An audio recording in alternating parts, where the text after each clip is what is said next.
Hujambo mtazamaji, karibu kwenye taarifa za KTN leo jioni hii. Mimi naitwa Ali Manzu, mtangazaji kupitia lugha ya ishara ni Millicent Randa.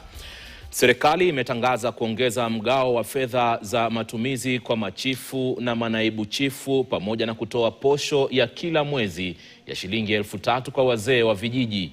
Chini ya mpango huo, mgao wa robo mwaka kwa wasaidizi wa machifu utaongezwa kutoka shilingi 15,000 hadi 30,000, huku ule wa machifu ukipanda kutoka shilingi 30,000 hadi shilingi 50,000. Huku Ikulu ikiendelea kuwa mwenyeji wa mikutano ya makundi mbalimbali. Je, huu ni mkakati mpya wa kampeni kwa rais? Daniel Kariuki anaarifu zaidi. Karibisha rais kwa makofi mazuri. Rais William Ruto Jumanne asubuhi alikutana na wazee wa vijiji kutoka maeneo mbalimbali ya nchi katika ikulu ya Nairobi. Ni katika mkutano huu ambapo rais ametangaza kuwa wazee wa vijiji sasa watakuwa wakipokea posho shilingi 3,000 kila mwezi.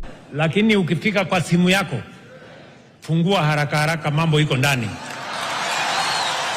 Wale wenzenu wako nyumbani, tayari pesa imeingia kwa masimu zao. Na mbali na posho hiyo ya kila mwezi, rais alitangaza mpango mwingine wa kuwawezesha. Budget ambayo tutatengeneza mwezi wa 11, 12, tuwawekee hawa watu pesa walipiwe SHA. Pia muwaongezee pesa kidogo kwa budget, kila mmoja wao tumnunulie simu ile ya sawasawa. Isitoshe, serikali pia ilitangaza kuwa imetenga fedha za kuongeza mgao wa robo mwaka kwa machifu na manaibu wao. Village assistant chiefs watapata pesa yao inatoka from 15,000 a quarter to 30,000, na ile ya chief inatoka 30,000 to 50,000. Your Excellency, ulinipea instructions nitafute pesa hao wazee walipwe, na nimefanya hivyo. Masuala ya uchaguzi mkuu wa mwaka 2027 pia yalipewa uzito, huku rais akiwahakikishia machifu, manaibu chifu pamoja na wazee wa vijiji kuwa hakuna atakayezuia kufanyika kwa uchaguzi huo. Uchaguzi mwaka ujao utafanyika na utakuwa ni uchaguzi wa huru, uchaguzi wa amani. Candidate wetu ni President William Ruto. All the other positions are negotiable, particularly number 2. Don't you think I deserve to be number 2? Because that is what our concern. Can I not be number 2? Mimi nimetosha.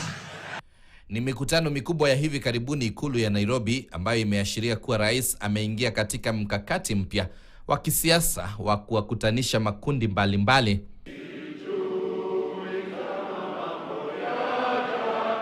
Mkutano wa leo umefanyika saa chache baada ya Rais Ruto kuwakaribisha zaidi ya waumini 5,000 wa kanisa la Friends, ambapo masuala mbalimbali yalijadiliwa, yakiwemo mapendekezo ya mazungumzo kuhusu ruwaza ya taifa mwaka 2060.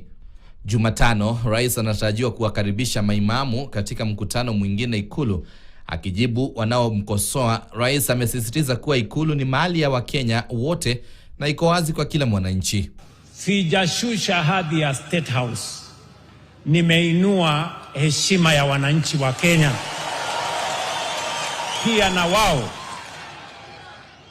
Pia na wao wapate nafasi ya kutembea hapa State House. Wakati huo, Rais Ruto ameonekana kurejea mkakati wake wa kuimarisha uhusiano na makanisa katika juhudi za kujenga uungwaji mkono kabla ya uchaguzi mkuu wa mwaka ujao. Atakuwa na nini? Power. Tangu mwaka uliopita, rais amekuwa akifufua mkakati wa kushiriki taasisi za kidini kama sehemu ya harakati zake za kisiasa. Mtazamaji, huku hayo yakijiri, huku kesi kuhusu kifo